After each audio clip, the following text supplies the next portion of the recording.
നമസ്കാരം. മലയാളി വാർത്ത ഇൻസൈഡിലേക്ക് സ്വാഗതം. ദീപകിന്റെ മരണത്തിൽ ഇപ്പോൾ റിമാൻഡിലുള്ള ഷിംജിത മുസ്തഫയ്ക്കെതിരെ മറ്റൊരു പരാതി കൂടിയാണ് ഇപ്പോൾ വന്നിരിക്കുന്നത്. ഷിംജിതയെ കഴിഞ്ഞ 2 ദിവസം മുമ്പാണ് പോലീസ് പിടികൂടിയത്. വലിയ രീതിയിൽ വിമർശനം ഷിംജിതയ്ക്കെതിരെ ഉയർന്നതിന് പിന്നാലെയായിരുന്നു ഷിംജിതയുടെ അറസ്റ്റ്.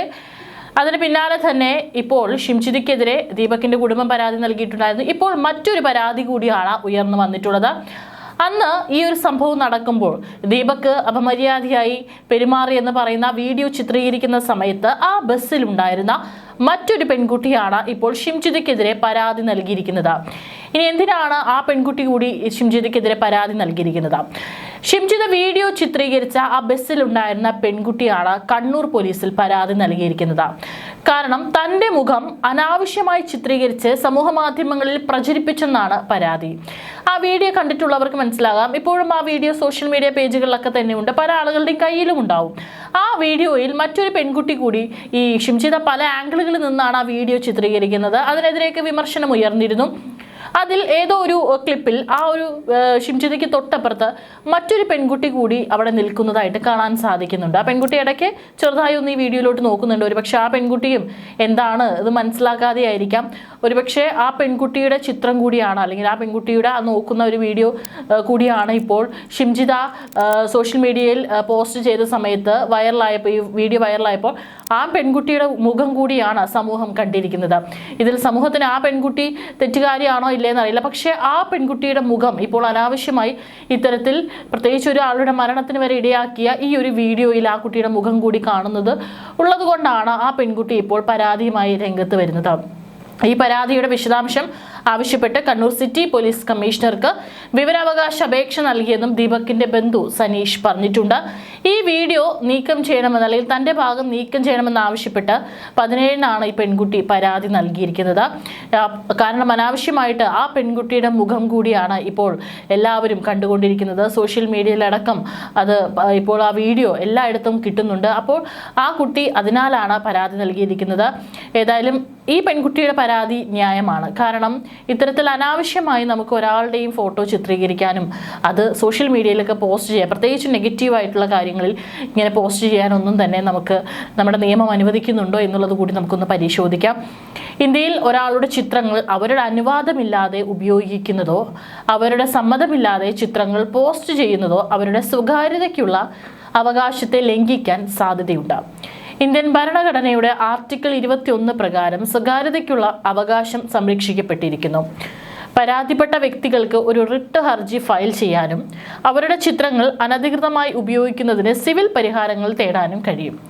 ചിത്രങ്ങളുടെ ഉപയോഗം തടയുന്നതിനുള്ള ഒരു ഇൻജക്ഷൻ തേടുകയോ അനധികൃത ഉപയോഗം മൂലമുണ്ടാകുന്ന ഏതെങ്കിലും ദോഷത്തിന് നഷ്ടപരിഹാരം തേടുകയോ ഇതിൽ ഉൾപ്പെടാം. ഇത്തരത്തിൽ അങ്ങനെ ചിത്രീകരിച്ചിട്ടുള്ള ചിത്രങ്ങളുടെ ഉപയോഗം തടയുന്നതിനെ നമുക്ക് പലതരത്തിലും, അല്ലെങ്കിൽ ഈ ഒരു അതുമൂലം ഉണ്ടാകുന്ന ഈ ഒരു എന്തെങ്കിലും തരത്തിലുള്ള ഒരു ദോഷം ആ വ്യക്തിക്ക് സംഭവിക്കുകയാണെങ്കിൽ നഷ്ടപരിഹാരം തേടുകയോ നമുക്ക് ചെയ്യാം. കൂടാതെ 2000-ലെ ഇൻഫർമേഷൻ ടെക്നോളജി ആക്ടിലും BNS-ലും ഭാരതീയ ന്യായ സംഹിതയിലും അത്തരം സന്ദർഭങ്ങളിൽ ബാധകമാകുന്ന ചില വ്യവസ്ഥകളുണ്ട്. 2000-ലെ ഇൻഫർമേഷൻ ടെക്നോളജി ആക്ട് പ്രകാരം സമ്മതമില്ലാതെ ചിത്രങ്ങൾ പോസ്റ്റ് ചെയ്യുന്ന വ്യക്തികളെ പ്രോസിക്യൂട്ട് ചെയ്യാൻ ഉപയോഗിക്കാവുന്ന വ്യവസ്ഥകൾ ഇവയാണ്. 1. IT ആക്ടിലെ സെക്ഷൻ 66E ഒരു വ്യക്തിയുടെ സ്വകാര്യ ഭാഗത്തിന്റെ ചിത്രം അയാളുടെ സമ്മതമില്ലാതെ പകർത്തുകയോ പ്രസിദ്ധീകരിക്കുകയോ പ്രേക്ഷണം ചെയ്യുകയോ ചെയ്തുകൊണ്ട് സ്വകാര്യതയുടെ ലംഘനത്തെ ഇതിനായി കൈകാര്യം ചെയ്യുന്നു. ഇതിനായി നിർദ്ദേശിക്കപ്പെട്ട ശിക്ഷ ഒന്നുകിൽ 3 വർഷം തടവോ 2 ലക്ഷം രൂപയിൽ കൂടാതെ പിഴയോ അല്ലെങ്കിൽ രണ്ടും കൂടിയോ ആണ്.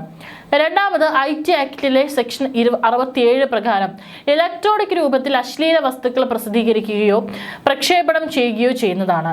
ഇവിടെ അശ്ലീല വസ്തുക്കൾ കാമഭ്രാന്തായതോ സ്വാർത്ഥ താല്പര്യങ്ങളെ ആകർഷിക്കുന്നതോ ആയതോ അല്ലെങ്കിൽ അതിന്റെ ഫലം വ്യക്തികളെ ദുഷിപ്പിക്കാനും അഴിമതി നടത്താനും കാരണമാകുന്നതോ ആണെങ്കിൽ ഇത് ബാധകമാണ്. ആദ്യ കുറ്റത്തിന് 3 വർഷം വരെ തടവും 5 ലക്ഷം രൂപ വരെ പിഴയും, തുടർന്നുള്ള കുറ്റങ്ങൾക്ക് 5 വർഷം വരെ തടവും 10 ലക്ഷം രൂപ വരെ പിഴയും ലഭിക്കും. അങ്ങനെ വന്നാൽ ഷിംജിതയ്ക്കെതിരെ ഇപ്പോൾ രംഗത്ത് വന്നിരിക്കുന്നത് 2 പരാതികളാണ്. ഇതിൽ ഈ പെൺകുട്ടി ഉന്നയിച്ചിരിക്കുന്ന പരാതി തൻ്റെ ചിത്രങ്ങൾ അല്ലെങ്കിൽ തൻ്റെ ആ ഒരു വീഡിയോയിൽ തൻ്റെ ഭാഗങ്ങൾ കൂടി അനാവശ്യമായി പ്രചരിക്കുന്നുണ്ട്. ഒരുപക്ഷെ കുറച്ച് ആളുകളെങ്കിലും അത് തെറ്റിദ്ധരിക്കപ്പെടാനുള്ള സാധ്യതയുണ്ട്. അതുകൊണ്ടാണ് ആ പെൺകുട്ടിയുടെ സ്വകാര്യതയെ മാനിച്ചുകൊണ്ട് ആ ഭാഗങ്ങൾ നീക്കം ചെയ്യണമെന്ന് പറഞ്ഞുകൊണ്ട് വളരെ ന്യായമായിട്ടുള്ള പരാതി ആ ബസ്സിൽ അന്ന് യാത്ര ചെയ്തിട്ടുള്ള പെൺകുട്ടി നൽകിയിരിക്കുന്നത്.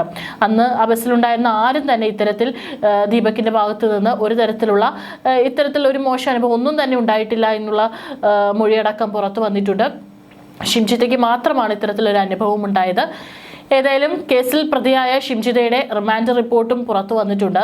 CCTV ദൃശ്യങ്ങളൊക്കെ പരിശോധിച്ചതിൽ നിന്നും ബസ്സിൽ അസ്വാഭാവികമായ യാതൊരു സംഭവങ്ങളും നടന്നിട്ടില്ലെന്നും ഇരുവരും സാധാരണ നിലയിൽ ബസ്സിൽ നിന്ന് ഇറങ്ങിപ്പോയതായി റിമാൻഡ് റിപ്പോർട്ട്. ദീപകിന്റെ ഭാഗത്തു നിന്ന് ശല്യപ്പെടുത്തലുകളോ മോശം പെരുമാറ്റമോ ഉണ്ടായിട്ടില്ലെന്നും ബസ് ജീവനക്കാരും മൊഴി നൽകിയിട്ടുണ്ട്. പ്രതിയായ ഷിംജിത ബിരുദാനന്തര ബിരുദധാരിയും മുൻപ് വാർഡ് മെമ്പറായിരുന്ന വ്യക്തിയുമാണ്. ഇത്തരം വീഡിയോകൾ പ്രചരിപ്പിക്കുന്നത് ഒരാളുടെ ആത്മഹത്യയ്ക്ക് കാരണമായേക്കാം എന്ന ബോധ്യം പ്രതിക്കുണ്ടായിരുന്നു.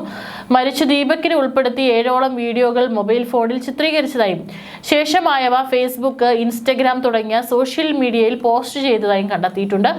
ഷിംജിതയെ അറസ്റ്റ് ചെയ്യുന്നതിന് മുൻപ് തന്നെ അന്വേഷണ സംഘത്തിന് അവരുടെ മൊബൈൽ ഫോൺ ലഭിച്ചതായും സൂചനയുണ്ട്. യുവതിയുടെ ബന്ധു മുഖേന mobile phone medical college police സ്റ്റേഷനിൽ എത്തിക്കുകയായിരുന്നുവെന്നാണ് അറിയുന്നത്. ഷിംജിത ബസ്സിൽ വെച്ച് 7 വീഡിയോകൾ ചിത്രീകരിച്ചിരുന്നതായിട്ടാണ് പോലീസിന്റെ റിമാൻഡ് റിപ്പോർട്ടിലുള്ളത്. ബസ്സിലെ CCTV ദൃശ്യങ്ങൾ പരിശോധിച്ചതിൽ നിന്നും അസ്വാഭാവികമായി ഒന്നും നടന്നതായി കണ്ടെത്തിയിട്ടില്ല. ദീപക്കും യുവതിയും ബസ്സിൽ നിന്ന് സ്വാഭാവികമായി ഇറങ്ങിപ്പോകുന്നതും ദൃശ്യങ്ങളിലുണ്ട്. ബസ്സിൽ വെച്ച് പീഡന ശ്രമം നടന്നതായോ യുവതി പരാതിപ്പെട്ടതായോ ബസ് ജീവനക്കാരും മൊഴി നൽകിയിട്ടില്ല. റിമാൻഡിലുള്ള ഷിംജിത മുസ്തഫയെ കസ്റ്റഡിയിൽ വാങ്ങുന്ന കാര്യത്തിൽ ഇതുവരെ പോലീസ് തീരുമാനമെടുത്തിട്ടില്ല. സൈബർ സെല്ലിന്റെയും ഫോറൻസിക് വിഭാഗത്തിന്റെയും പരിശോധനാ ഫലം കൂടി കിട്ടിയ ശേഷം കസ്റ്റഡി അപേക്ഷ നൽകാനാണ് തീരുമാനം. അടുത്ത ആഴ്ച കസ്റ്റഡി അപേക്ഷ നൽകുമെന്നാണ് വിവരം. അതേസമയം ആത്മഹത്യ ചെയ്ത ദീപകിന്റെ ഫോണും ശാസ്ത്രീയ പരിശോധനയ്ക്ക് വിധേയമാക്കും. ദീപക് ഭീഷണിക്ക് വിധേയമായോ എന്ന് സംശയമുണ്ട്. ഷിംജിതയുടെ ഫോണിന്റെ ശാസ്ത്രീയ പരിശോധന വേഗത്തിലാക്കാനാണ് പോലീസ് നീക്കം. ഷിംജിതയുടെ ജാമ്യാപേക്ഷ കുന്നമംഗലം കോടതി പരിഗണിക്കും. ബസ്സിൽ വെച്ച് ലൈംഗിക അതിക്രമം നടന്നെന്ന ആരോപണത്തിലും ഷിംജിത ഉറച്ചു നിൽക്കുകയാണ്. ഇതേ നിലപാട് കോടതിയിലും സ്വീകരിക്കും. സംഭവം നടന്ന ബസ്സിലെ CCTVയിൽ നിന്നും അസ്വാഭാവികമായി ഒന്നും കണ്ടെത്താനായില്ലെന്നാണ് പോലീസിന്റെ റിപ്പോർട്ട്. ഇതുൾപ്പെടെ ചൂണ്ടിക്കാട്ടിയാകും പ്രോസിക്യൂഷന്റെ വാദം. ഷിംജിത മുസ്തഫയുടെ പേരിൽ പയ്യന്നൂർ പോലീസിലും പരാതി നൽകിയിരുന്നു. ഷിംജിതയുടെ സഹോദരനാണ് പരാതി നൽകിയത്. റെയിൽവേ സ്റ്റേഷനിൽ നിന്നും പയ്യന്നൂർ സ്റ്റാൻഡിലേക്കുള്ള ബസ് യാത്രയിൽ ഒരാൾ ലൈംഗിക ഉദ്ദേശത്തോടെ ശരീരത്തിൽ സ്പർശിച്ചുവെന്നാണ് പരാതി. പരാതിയിൽ ആരുടെയും പേര് വ്യക്തമാക്കിയിട്ടില്ല. ഇമെയിൽ വഴിയാണ് പോലീസിൽ പരാതി നൽകിയത്. കണ്ണൂരിലേക്കുള്ള യാത്രയിൽ ബസ്സിൽ വെച്ച് കോഴിക്കോട് ഗോവിന്ദപുരം സ്വദേശി ദീപക് അപമര്യാദയായി പെരുമാറിയെന്ന തരത്തിൽ വീഡിയോ സഹിതം ഷിംജിത മുസ്തഫ സമൂഹമാധ്യമത്തിൽ ആരോപണം ഉന്നയിച്ചിരുന്നു. വീഡിയോ വ്യാപകമായി പ്രചരിക്കുകയും ദീപക്കിനെതിരെ വ്യാപക സൈബർ ആക്രമണം നടക്കുകയും ചെയ്തിരുന്നു. ഇതിനിടെ ഞായറാഴ്ചയാണ് ദീപക്കിനെ വീട്ടിൽ മരിച്ച നിലയിൽ കണ്ടെത്തിയത്. ദീപക്കിന്റെ കുടുംബത്തിന്റെ പരാതിയിൽ ഷിംജിതയ്ക്കെതിരെ കേസെടുക്കുകയായിരുന്നു. കുന്നമംഗലം 1ാം ക്ലാസ് മജിസ്ട്രേറ്റ് കോടതി 14 ദിവസത്തേക്ക് ഷിംജിതയെ റിമാൻഡ് ചെയ്തിരിക്കുകയാണ്. ഷിംജിതയുടെ മൊബൈൽ ഫോണും പോലീസ് പിടിച്ചെടുത്തിരുന്നു. ബസ്സിൽ വെച്ച് ലൈംഗിക അതിക്രമം നേരിട്ടുവെന്ന ഷിംജിതയുടെ ആരോപണത്തെ തള്ളുന്ന വിവരങ്ങളാണ് റിമാൻഡ് റിപ്പോർട്ടിലുള്ളത്. ബസ്സിൽ വെച്ച് ഏതായാലും അസ്വാഭാവികമായി ഒന്നും സംഭവിച്ചിട്ടില്ലെന്ന് CCTV ദൃശ്യങ്ങളടക്കം തന്നെ വ്യക്തമാക്കിയിട്ടുണ്ട്. ബിരുദാനന്തര ബിരുദവും അസിസ്റ്റന്റ് പ്രൊഫസർ യോഗ്യതയുമുള്ള പ്രതി മലപ്പുറം അരീക്കോട് പഞ്ചായത്തിലെ മുൻ വാർഡ് മെമ്പറായിരുന്നു. നിയമത്തെക്കുറിച്ച് മതിയായ അവബോധമുള്ള ആളാണ്.